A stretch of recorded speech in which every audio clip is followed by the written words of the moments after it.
अहम खबर है, तहरीक इंसाफ का मशरूत तौर पर कौमी असम्बली में वापसी का इंदिया। असम्बली में वापस जाना मुमकिन, पहले इलेक्शन की तारीख का ऐलान करना होगा। फवाद चौधरी ऐसा कह रहे हैं। तहरीक इंसाफ के रहनुमा का कहना है, अगर हुकूमत इलेक्शन की तारीख दे तो ऐवान में बात करने के लिए तैयार हैं। राजा रियाज के नामजद इलेक्शन कमीशन के तहत इंतखाबात नहीं करवाए जा सकते।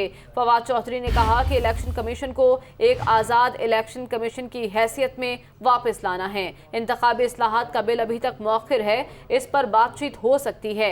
पहली शर्त यह है कि आम इंतखाबात की तारीख का ऐलान किया जाए। असम्बली किस तारीख को तहलील होनी है, वज़ीर आज़म इसका ऐलान करें। तफसीलात जान लेते हैं, हमारे नुमाइंदे लियाकत अंसारी हमारे साथ मौजूद है। लियाकत, आगाह कीजिएगा।